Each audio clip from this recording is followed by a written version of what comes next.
Tujuan strategi. Sebelum memasuki tujuan strategi, kita akan mengetahui apa itu strategi. Strategi adalah rencana-rencana untuk mencapai tujuan organisasi yang memberikan konteks luas yang mana seseorang dapat mengevaluasi keoptimalan unsur-unsur sistem kendali manajemen. Baiklah, kita akan memasuki tujuan strategi.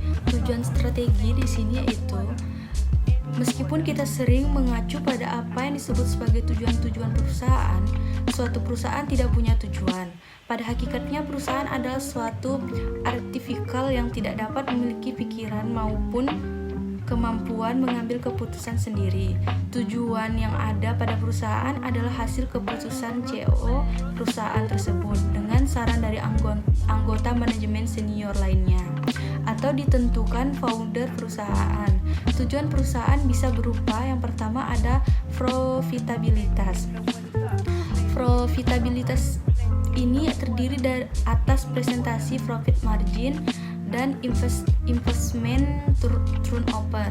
Profitabilitas lebih mengacu pada profit jangka panjang daripada suatu periode dalam satu tahun atau current quarter, sebab beberapa pengeluaran saat ini bisa menjadikan menurun profit saat ini, tapi dapat meningkatkan profit dalam jangka panjang.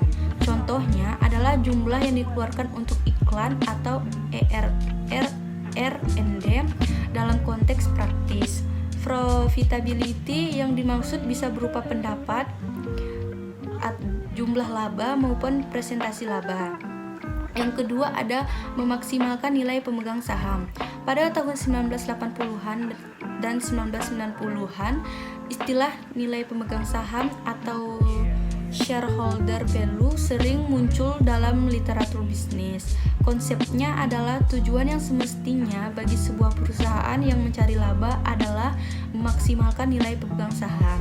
Meskipun arti istilah itu sendiri tidak terlalu jelas, mungkin hal tersebut mengacu pada harga pasar saham perusahaan. Akan tetapi, diyakini bahwa mencapai tingkat laba yang memuaskan adalah cara yang lebih baik dalam menetapkan tujuan perusahaan. Ada dua alasan untuk itu, yaitu yang pertama ada istilah memaksimalkan, yaitu menyiratkan bahwa selalu ada cara untuk mendapatkan jumlah maksimum yang dapat dihasilkan oleh sebuah perusahaan.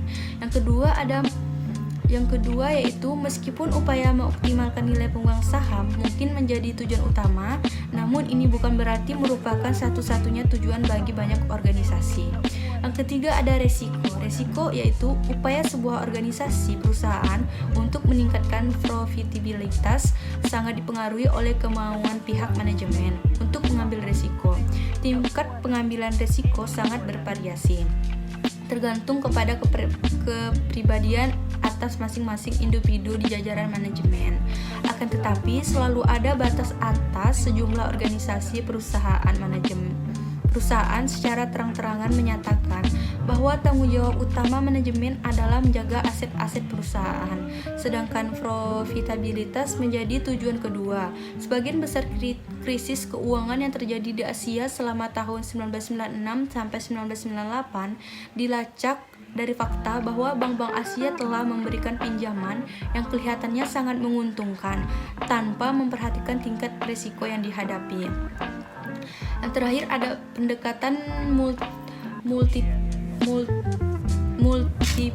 stakeholder, yaitu organisasi-organisasi yang terlibat dalam tiga jenis pasar. Yang pertama ada pasar modal, capital market. Yang kedua ada pasar produk market. Yang ketiga ada pasar faktor, yaitu faktor market. Sebuah perusahaan mencari dana melalui pasar modal, yaitu capital market, di mana para pemegang saham publik merupakan konstituennya dalam hal sangat penting. Perusahaan pemegang saham publik perusahaan menjual barang dan jasa di pasar produk, yaitu produk market, di mana para konsumenlah yang menjadi konstituennya. Sementara perusahaan berkompetisi untuk memperoleh sumber daya, yaitu sumber daya manusia dan bahan-bahan mentah di pasar faktor, yaitu faktor market, di mana yang menjadi konstituennya adalah pegawai perusahaan dan para pemasok serta berbagai komunitas yang menyediakan sumber daya dan menjadi tempat beroperasinya perusahaan. Sesuai dengan apa yang diperoleh dari 3 pasar tersebut, organisasi memiliki tanggung jawab terhadap para pemangku kepentingan tersebut, yaitu para pemegang saham, konsumen, dan para pegawai dan para pemasok, dan masyarakat. Idealnya, sistem pengendalian manajemennya harus mengidentifikasi tujuan-tujuan dari setiap kelompok ini dan mengembangkan sistem penilaian untuk mengawasi atau menilai kinerjanya. Konsep strategi. Walaupun definisi berbeda satu sama lain, ada kesepakatan umum bahwa strategi mendeskripsikan arah umum yang akan dituju suatu organisasi untuk mencapai tujuannya. Setiap organisasi yang dikelola dengan baik memiliki satu strategi atau lebih, walaupun mungkin tidak dinyatakan secara eksplisit. Tampilan di bawah ini menggambarkan secara sistematis pengembangan strategi. Suatu perusahaan, Kenneth R. Andrews, mengajukan konsep dasar ini. Menurut Andrews, perumusan strategi merupakan proses yang digunakan oleh para eksekutif senior untuk mengevaluasi keunggulan dan kelemahan sehubungan dengan peluang dan ancaman yang ada dalam lingkungan dan kemudian memutuskan strategi yang menyesuaikan antara kompetensi inti perusahaan dengan peluang lingkungan.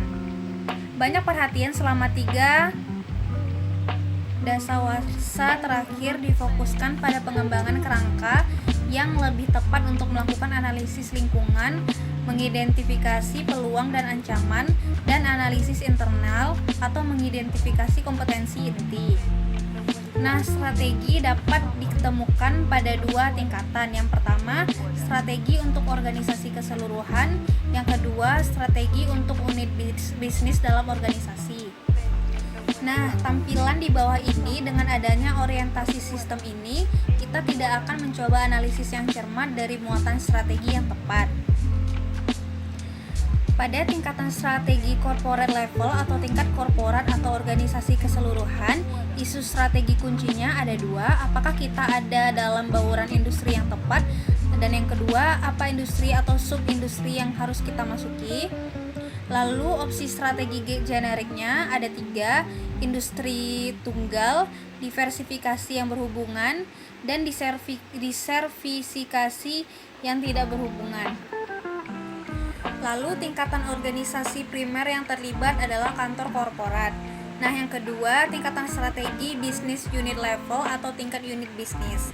Isu strategi kuncinya adalah ada 2. Yang pertama, apakah yang seharusnya menjadi misi dari unit bisnis tersebut? Dan yang kedua, bagaimana unit bisnis harus bersaing untuk mewujudkan misinya? Lalu opsi strategi generiknya, yang pertama membangun, yang kedua mempertahankan, memanen, menjual, biaya rendah, dan diferensiasi. Yang terakhir, ada tingkatan organisasi primer yang terlibat. Ada 2, yang pertama kantor korporat dan manajer umum unit bisnis, yang kedua manajer umum unit bisnis. Baiklah teman-teman, selanjutnya saya akan melanjutkan materi dari Fitriya Jamhur, yaitu poin yang ketiga, strategi level korporasi. Nah, strategi korporat adalah mengenai keberadaan di tengah-tengah bauran bisnis yang tepat. Oleh karena itu, strategi korporat ini lebih berkenaan dengan pertanyaan di mana sebaiknya bersaing dan bukannya bagaimana bersaing dalam industri tertentu, yang merupakan strategi unit bisnis. Pada tingkat korporat, masalahnya tuh adalah yang pertama, definisi bisnis di mana perusahaan akan berpartisipasi. Kemudian yang kedua, penugasan sumber daya antar bisnis-bisnis tersebut. Lalu analisis strategis itu tingkat korporatnya menghasilkan keputusan yang melibatkan bisnis yang akan ditambah, bisnis yang akan dipertahankan, bisnis yang akan ditekankan, bisnis yang akan dikurangi perhatiannya, dan juga bisnis yang divestasi atau dijual. Kemudian teman-teman, pada tingkat korporat, salah satu dimensi yang paling signifikan di mana konteks strategis berbeda adalah tingkat dan jenisnya, yaitu diversifikasi yang dilakukan oleh perusahaan-perusahaan yang berbeda, sebagaimana ditunjukkan dalam tampilan di slide ini ya teman-teman. Nah, itu kan seperti industri tunggal McDonald ya, sebagaimana yang kita ketahui itu sangat bagus banget karena banyak orang juga suka gitu ya kan. Itu diversifikasi yang berhubungan. Itu contohnya tadi tuh McDonald itu. Kemudian diversifikasi yang tidak berhubungan itu contohnya tuh kayak Textron, ITT, Litton, LTV, seperti itu. Nah teman-teman, berikut penjelasan dari gambar yang di atas tadi itu, yaitu salah satunya tuh yang pertama perusahaan-perusahaan dengan industri tunggal. Nah salah satu sumbu dalam tampilan di bawah ini atau tingkat diversifikasinya berhubungan dengan jumlah industri di mana perusahaan tersebut beroperasi.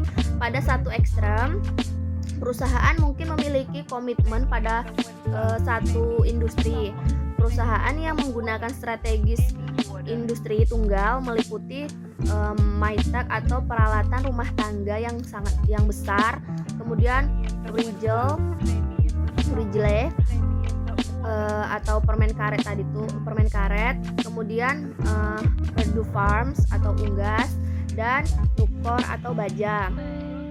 Perusahaan industri tunggal menggunakan kompetensi intinya untuk mencapai pertumbuhan dalam industri tersebut. Kemudian poin yang kedua yaitu perusahaan dengan diversifikasi yang tidak berhubungan atau konglomerasi. Nah, pada ekstrem yang lain ada perusahaan seperti Textron yang beroperasi dalam sejumlah industri yang berbeda. Sumbu lain dalam tampilan tadi tingkat keterkaitannya mengacu pada hakikat hubungan sinergi operasi lintas unit bisnis. Nah, teman-teman, di sini hal tersebut mengacu pada sinergi operasi lintas bisnis yang didasarkan pada kompetensi inti dan pada pembagian sumber daya yang umum. Dalam kasus Textron sendiri, kecuali dalam hal transaksi keuangan, unit bisnisnya tuh hanya memiliki sedikit sekali kesamaan umum. Hanya ada sedikit sinergi operasi lintas unit dalam suatu bisnis Textron tadi itu. Nah, markas besar Textron berfungsi sebagai perusahaan induk atau holding company yang memberikan pinjaman uang kepada unit bisnis yang diperkirakan akan menghasilkan pengembalian keuangan yang tinggi. Nah, konglomerasi seperti ini tuh tumbuh khususnya melalui akuisisi. Kemudian tadi tuh berkaitan dengan strategi tingkat korporat tuh, perusahaan dapat diklasifikasikan ke dalam salah satu dari 3 kategori ya. Perusahaan dengan industri tunggal yang beroperasi dalam satu link bisnis. Contohnya itu seperti yang saya sudah sebutkan tadi, Exxon Mobil yang bergerak dalam bidang industri minyak bumi.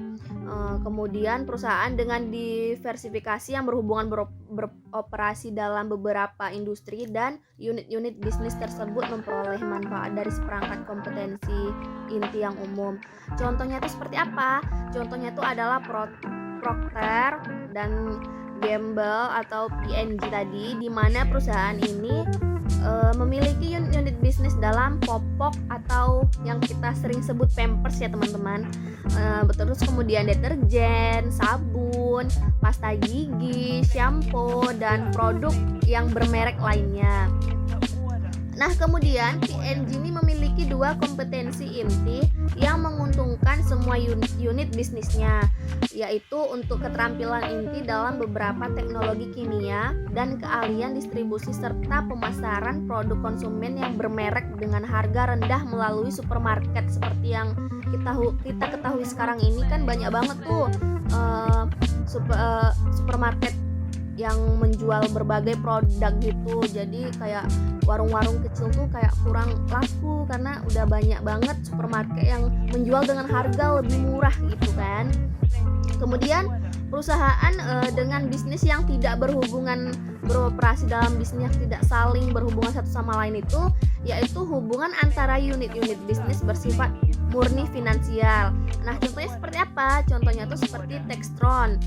Perusahaan ini beroperasi dalam bisnis yang sangat terdiversifikasi seperti dalam alat tulis, helikopter, gergaji yang besar itu untuk tukang itu ya kan. Kemudian komponen mesin pesawat terbang, forklift, alat mesin perhitungan khusus dan mesin turbin gas. Baiklah teman-teman, akan dilanjutkan materinya oleh Nurliana. Terima kasih. Baiklah, saya akan melanjutkan penjelasan dari Friska Andriani, yaitu menjelaskan tentang tingkat dan jenis diversifikasi yang dilakukan oleh perusahaan-perusahaan yang berbeda, yang dimana poin ketiganya yaitu perusahaan dengan diversifikasi yang berhubungan.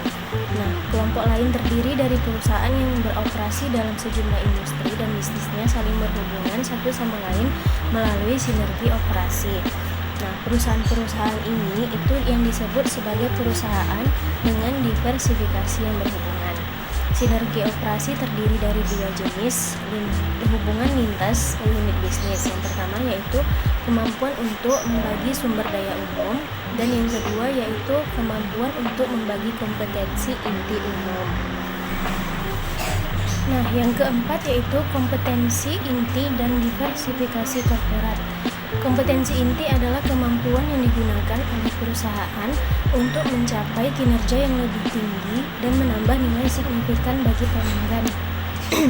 Nah, oleh karena itu, pertumbuhan berbasis kompetensi dan diversifikasi memiliki potensi yang berhasil.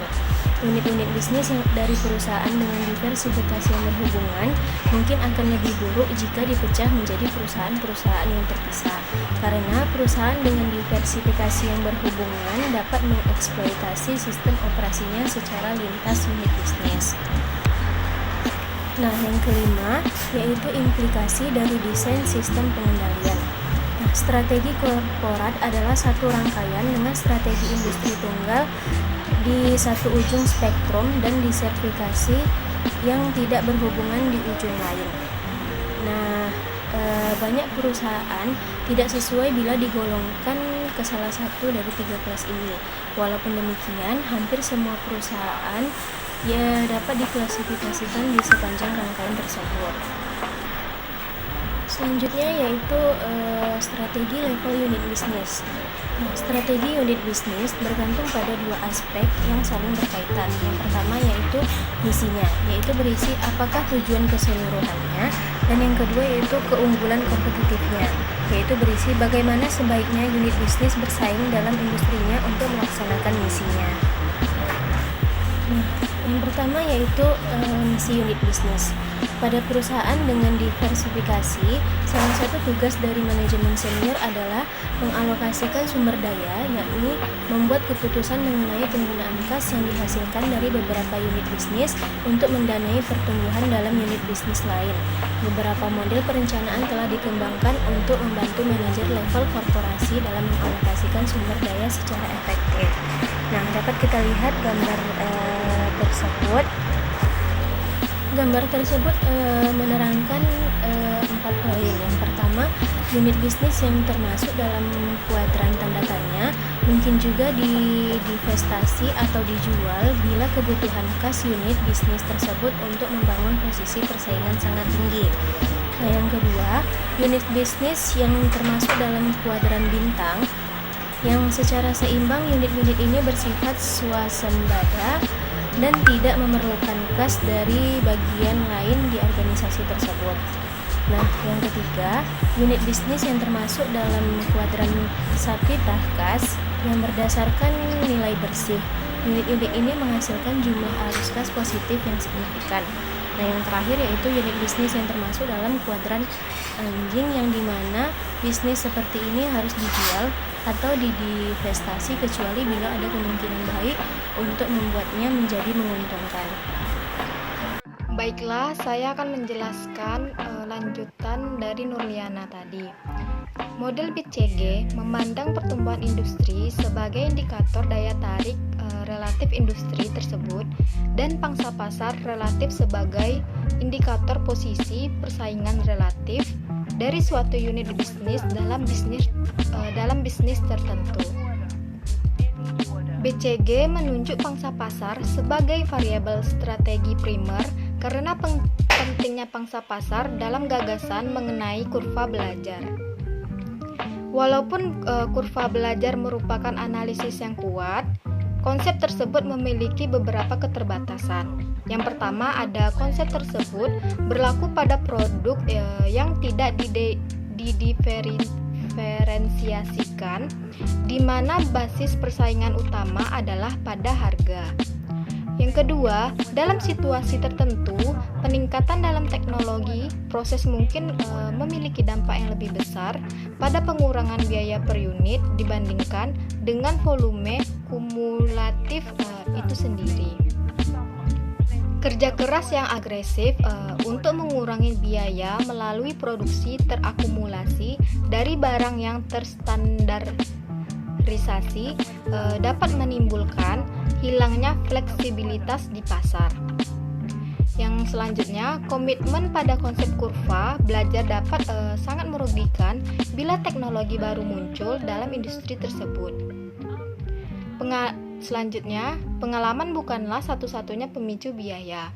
Pemicu lain yang mempengaruhi perilaku biaya adalah skala, lingkup, teknologi, dan kompleksitas. Selanjutnya ada keunggulan kompetitif unit bisnis. Setiap unit bisnis harus mengembangkan keunggulan kompetitifnya untuk dapat melaksanakan misinya.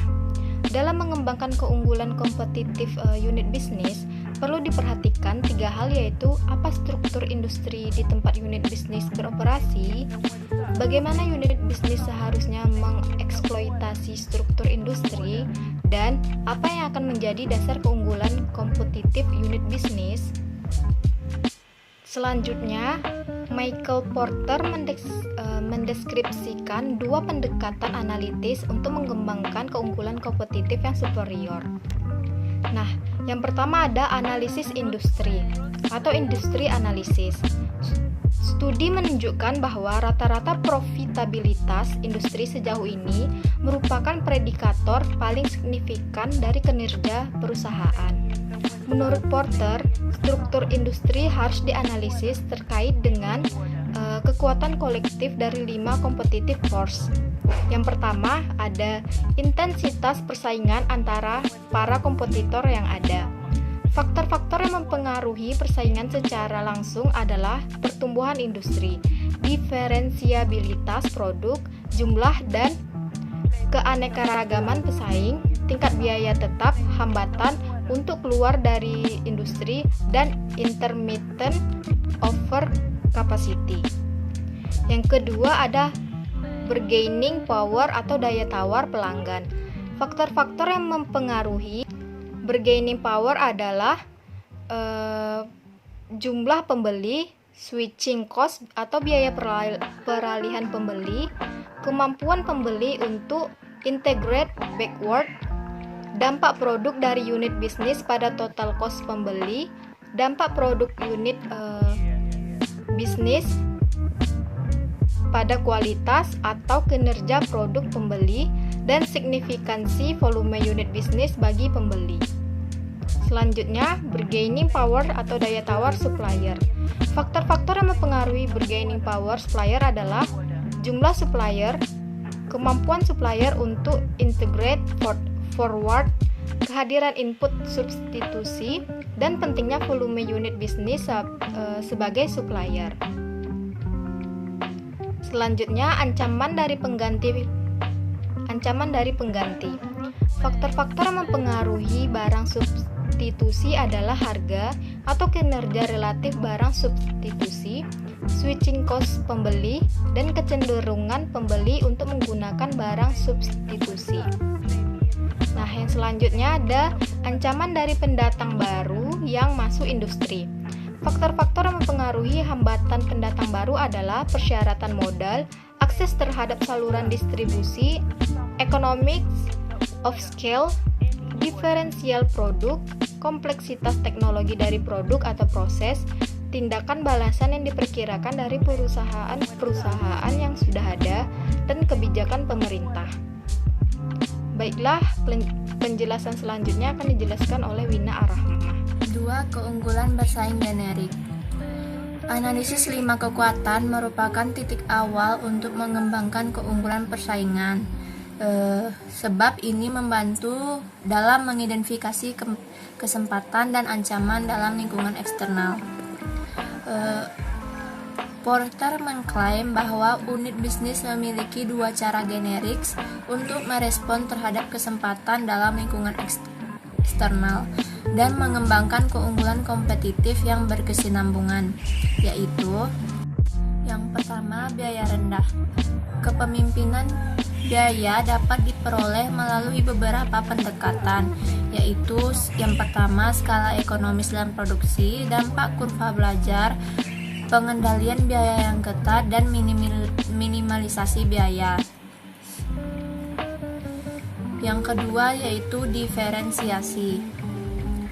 Fokus utama strategi ini adalah melakukan diferensiasi penawaran produk yang dihasilkan oleh unit bisnis, sehingga akan menciptakan sesuatu yang dipandang oleh pelanggan sebagai sesuatu yang unik. Analisis rantai nilai. Keunggulan kompetitif di suatu pasar pada intinya berasal dari penyediaan nilai pelanggan lebih baik untuk biaya atau sama nilai pelanggan yang sama untuk biaya yang lebih rendah. Rantai nilai keunggulan kompetitif tidak diperiksa secara berarti pada tingkat unit bisnis secara keseluruhan.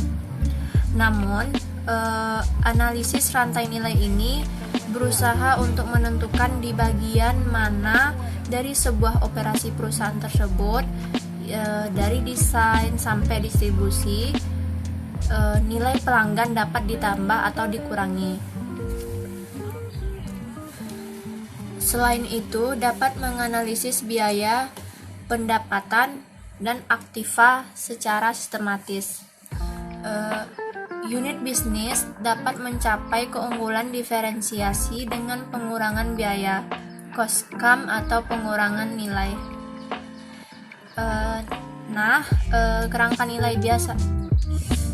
Kerangka nilai ini adalah metode untuk membagi rantai tersebut dari bahan baku dasar sampai pelanggan pemakai akhir ke dalam kegiatan spesifik untuk dapat memahami perilaku biaya dan sumber diferensiasi. Rantai nilai membantu perusahaan untuk memahami nilai penyaluran nilai.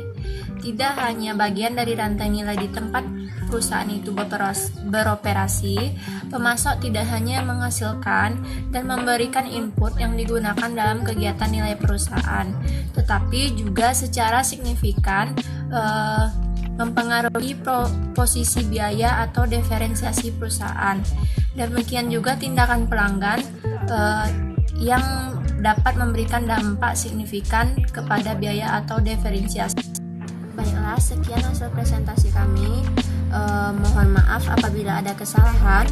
Assalamualaikum warahmatullahi wabarakatuh.